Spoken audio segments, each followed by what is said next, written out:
Silks శ్రీరస్తు శుభమస్తు sale ప్రతి 25,000 రూపాయల కొనుగోలుపై ఒక గోల్డ్ కాయిన్ ఉచితం.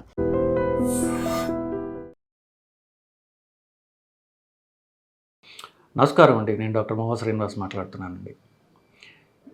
ఈ మధ్య గత 4-5 రోజులుగా హైదరాబాదులో కొత్త రకమైన జ్వరం బయలుదేరిందని, దాంతో అతి ప్రమాదకరమైన జ్వరం అని, దాంతో ప్రాణాపాయం ఉందని, ప్రాణాలు పోతున్నాయని ఇత్యాది ఇంటర్నెట్లో మన యూట్యూబ్ వీడియోల్లో ఇట్లా చాలామంది చాలా వీడియోలు పెట్టడం జరుగుతుంది. సో దీంట్లో నిజానిజాలు ఎంత అని కనుక్కునే ప్రయత్నంగా ఈ వీడియో నేను రికార్డ్ చేస్తున్నాను.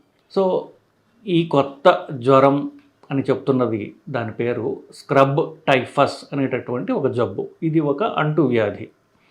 సో మామూలుగా జ్వరం వస్తూ ఉంటుంది. ఈ జ్వరం వచ్చినప్పుడు జ్వరం కారణం ఏమిటి అని చెప్పేసి డాక్టరు మామూలుగా పరీక్షలు చెయ్యాలి.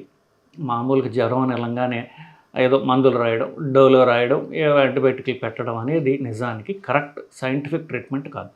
సో ఈ జ్వరం ఎందుకు వచ్చింది, జ్వరం రావడానికి మామూలు సర్ది, జలుబు కావచ్చు, క్యాన్సర్ కావచ్చు, మధ్యలో ఒక 20-30 కారణాలు ఉండొచ్చు. దానికి ఒక ఇన్ఫెక్షన్ కావచ్చు, లేకపోతే నేను చెప్పినట్టుగా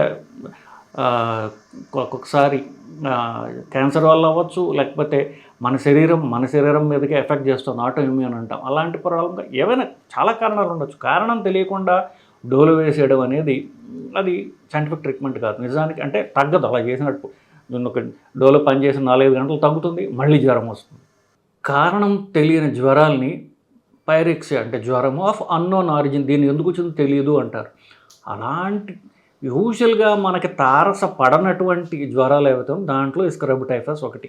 ఇది మామూలుగా భారతదేశంలో అంత కామన్ కాదు. వచ్చే జ్వరాల్లో 10-20% మధ్యలో ఎక్కువ వస్తూ ఉంటుంది.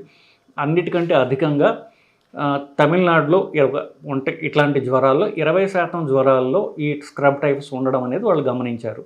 సో నేను చెప్పినట్టుగా 80% మందిలో ఉండదు, 20% మందిలో ఉంటుంది. ఇంకా కొంచెం డెవలప్డ్ స్టేట్స్లో అనుకోండి ఇంకా తక్కువ ఉండే అవకాశం ఉంది. బేసికలీ ఇది ఒక క్రిమి ద్వారా వస్తుంది. ఓరియంటాలిస్ సూసుగాముషి అనేది ఒక జపనీస్ పదం, ఎందుకంటే అక్కడ ఫస్ట్ కనుక్కున్నారు కాబట్టి. ఒక క్రిమి ద్వారా ఈ జ్వరం వస్తుంది. ఆ క్రిమి మామూలుగా మనుషుల్లో ఉండదు కాబట్టే 20% ఉంటుంది జ్వరం. ఆ క్రిమి మామూలుగా ఎలుకల్లో, పొలాల్లో ఉండేటటువంటి ఎలుకల్లో, పీతల్లో అట్లాంటి వాటికి కొట్టే జ్వరం. సో ఈ ఒక ఎలుక నుంచి ఇంకో ఎలుకకి ఒక చిన్న కీటకం ఉంటుంది. ఒక మన నల్లి లాంటిది, మచ్చలు ఉంటుంది చూసారా, నల్లి లాంటి కీటకం ఒకటి ఉంటుంది. అది ఒక జంతువు నుంచి ఇంకో జంతువుకి అది అంటే ఒక జంతువుని కొట్టి ఆ రక్తం పీల్చుకుని ఇంకొక జంతువుని కొడుతుంది. అప్పుడు దీంట్లోంచి ఆ క్రిమి ఇంకొక జంతువుకి వెళ్తూ ఉంటుంది. ఒక్కొక్కసారి పొలాల్లో, మట్టిలో, లేకపోతే ఎక్కువ చెట్ల మధ్యన పనిచేసే మనుషులు ఎవరైతే ఉంటారో వాళ్ళు అంత చూసుకోకుండా బేర్ హ్యాండ్స్తో కానీ కాళ్ళతో నడుస్తున్నప్పుడు, అంటే చెప్పులు కానీ షూస్ కానీ వేసుకోకుండా పని చేస్తున్నప్పుడు ఈ కీటకం కొట్టచ్చు వాళ్ళని. ఈ పురుగు కాళ్ళ మీద కానీ చేతి మీద, శరీరం ఎక్కడైతే అక్కడ కవర్డ్గా లేని చోట అది కనుక కరిచిందనుకోండి, అప్పుడు ఆ పురుగులో ఉన్నటువంటి ఈ క్రిమి వల్ల మనుషులకు జ్వరం వస్తుంది. నేను చెప్పినట్టుగా పొలాల్లో లేకపోతే ఎక్కువ చెట్ల మధ్యన పనిచేసేటటువంటి మనుషులకి ఇది కామన్గా సోకేటటువంటి జ్వరం. సో దానికి కారణం చెప్పాను కదా, ఈ పురుగు కుట్టడం వల్ల వచ్చేది. ఎక్కడైతే పురుగు కుట్టిందో అక్కడ చర్మం నల్లగా అయిపోతుంది అనమాట. సో ఈ నలుపు రంగులో ఉన్నటువంటిది ఎక్కడన్నా మనకు కనిపిస్తున్నట్లయితే డాక్టర్లకి, ఓహో ఈ పురుగు కుట్టినటువంటి నల్లి లాంటి పురుగు, ఇది చిగ్గర్స్ అంటారు ఇంగ్లీష్లో, ఇది కుట్టడం వల్ల వచ్చింది. సో కాబట్టి ఈ జ్వరం ఇట్లా స్క్రబ్ టైఫస్ కావచ్చు అనేటటువంటి డాక్టర్లు అనుమానించే అవకాశం ఉంది.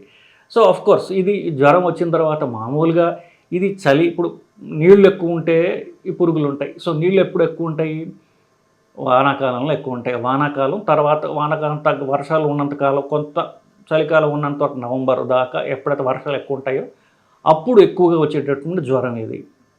సో హైదరాబాద్లో 17 కేసులు రిపోర్ట్ అయినాయని చెప్పేసి న్యూస్ ఐటమ్స్ రావడం జరుగుతుంది. సో ఇది మనకు కామన్గా రాదు కాబట్టి డాక్టర్లు మిస్ అయ్యే అవకాశం ఉంది. అందువల్ల దీని ఇంపార్టెన్స్ ఉంది. ఇంకా ఇంపార్టెన్స్ ఏంటో ఫస్ట్ రోగ లక్షణాల గురించి మాట్లాడితే మామూలుగా చలికాలంలో వచ్చేటటువంటి లేదా వానాకాలంలో వచ్చేటటువంటి వైరస్ జ్వరాల రోగ లక్షణాలు ఎట్లా ఉంటాయో ఈ రోగ లక్షణాలు కూడా అలాగే ఉంటాయి.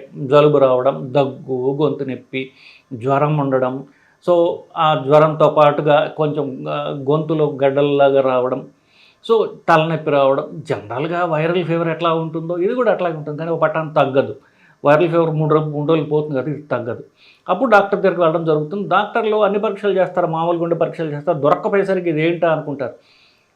ఈ రోగం ఈ వీడియో చేయడానికి కారణం ఏంటంటే ఇది ఒక పాసిబిలిటీ అని చెప్పేసి తెలియకపోయినా, లేకపోతే పాదాల మీద ఎక్కడో ఉంటుందో అది కుట్టినటువంటి ఆ స్కిన్ మార్క్ అది డాక్టర్లు మిస్ అయినా ఇది ప్రాణాంతకమయ్యే అవకాశం ఉంటుంది. మందులు ఇస్తే పూర్తిగా రికవర్ కావచ్చు. ఈ ప్రాబ్లం ఉందని తెలిసిన డాక్టర్కి సస్పెషన్ ఉండాలి. ఈ స్క్రబ్ టైఫస్ కావచ్చు, ఎందుకంటే స్కిన్ మీద అది ఉంది. లేకపోతే కాళ్ళు చేతులు పరీక్షించి చూడాలి, ఈ కీటకం ఈ పురుగు కుట్టినటువంటి మార్క్ ఏమైనా ఉందా అని. ఇది పట్టామనుకోండి, ఇది డయాగ్నోసిస్ చేసామనుకోండి, ఈ కారణం తెలిసిందనుకోండి, యాంటీబయాటిక్స్ పెట్టినట్లయితే ఇమీడియట్గా రిలీఫ్ వస్తుంది. అది డయాగ్నోస్ చెయ్యని పక్షంలో ఇది ప్రాణాంతకమయ్యే అవకాశం ఉండవచ్చు. సో ఇది స్క్రబ్ టైఫస్ యొక్క ఇంపార్టెన్స్ ఏంటి. ఈ యొక్క ఎంటిటీ అనేది ఉంది. 20% మందు 80% మందులు ఉండదు, 20% మందులు ఇది ఉండొచ్చు అని చెప్పేసి కనుక పేషెంట్కి ఎందుకు పేషెంట్ జ్వరం రాగానే వాళ్ళు ఈ మొక్కల్లో పనిచేసే వాళ్ళైతే కాళ్ళ మీద కానీ చేతుల మీద కానీ నల్ల మరక వచ్చిందా, వచ్చినట్టు డాక్టర్ చూపించాలి. డాక్టర్ మిస్ అయ్యే అవకాశం ఉంది కాబట్టి. సో ఆ డాక్టర్ చూసి ట్రీట్మెంట్ పెడితే పూర్తిగా ఇంప్రూవ్ అవుతారు, లేకపోతే ప్రాణాపాయం ఎదుర్కోవాల్సిన అవసరం రావచ్చు అనేటటువంటిది ఇది మోస్ట్ ఇంపార్టెంట్ అనమాట. మామూలుగా జ్వరం వస్తే ఇది ఏదో సర్ది కావచ్చులేదు, నేను యాంటీబయాటిక్స్ తగ్గకపోతే యాంటీబయాటిక్ తగ్గనే ఉంది ఇంకా టీబీ అని చెప్పేసి టీబీ మందులు ఇక్కడ కూడా తెలియకపోతే అప్పుడు వెళ్తారు. ఈలోపుగా జరగాల్సిన డ్యామేజ్ జరుగుతుంది. సో ఇది మా ప్రజలకి డాక్టర్ తెలిసేది ఏంటంటే ఇది అంత రేర్ ఫీవర్ కానీ ప్రాణాంతకమయ్యే ఫీవర్. సో దీని గురించి డాక్టర్లకి అలాగే ప్రజలకి తెలుసుకోవాల్సిన అవసరం ఉంది కాబట్టి ఈ వీడియో చేయడం జరుగుతుంది. సో ఇది అంత రేర్గా వస్తుంది, అంత కామన్గా వచ్చే ఫీవర్ కాదు. బట్ స్టిల్ ఈ ఎంటిటీ వల్ల ప్రాణాపాయం ఉంది కాబట్టి దీని గురించి ప్రజలు అట్లాగే డాక్టర్లకి కూడా తెలుసుకోవటం ముఖ్యమైన ఉద్దేశంతో ఈ వీడియో జరుగుతుందండి. హోప్ ఈ వీడియో వల్ల మీకు డాక్టర్లకు కానివ్వండి, పేషెంట్లకు కానివ్వండి, ఈ యొక్క ఎంటిటీ ఉందని తెలియడం వల్ల కొన్ని ప్రాణాలను కాపాడబడతాయి ఉద్దేశంతో నేను ఈ వీడియో చేస్తున్నానండి. నమస్కారం. Sir, one life lesson what medicine has taught you. Whatever you can do without expecting. But I really believe మన పాజిటివ్ యాటిట్యూడ్ ఉంటేనే మనం ఏదైనా సాధించగలం. గట్ని మనం కరెక్ట్గా డీల్ చేసినట్లయితే అది మనకి పాజిటివ్ హార్మోన్స్ని రిలీజ్ చేస్తుంది. షుగర్ వచ్చిన వాళ్ళ పరిస్థితి ఏంటి? పొట్ట దగ్గర పెరిగితే దాన్ని ఆండ్రాయిడ్ అంటారు, ఆండ్రాయిడ్ ఫోన్ కదా. అసలు థాట్స్ ఎందుకు వస్తాయి? బ్రెయిన్ డెడ్ అంటే దానికి ప్రపంచం అంతా కూడా కొన్ని నిర్దిష్టమైనటువంటి లక్షణాలు.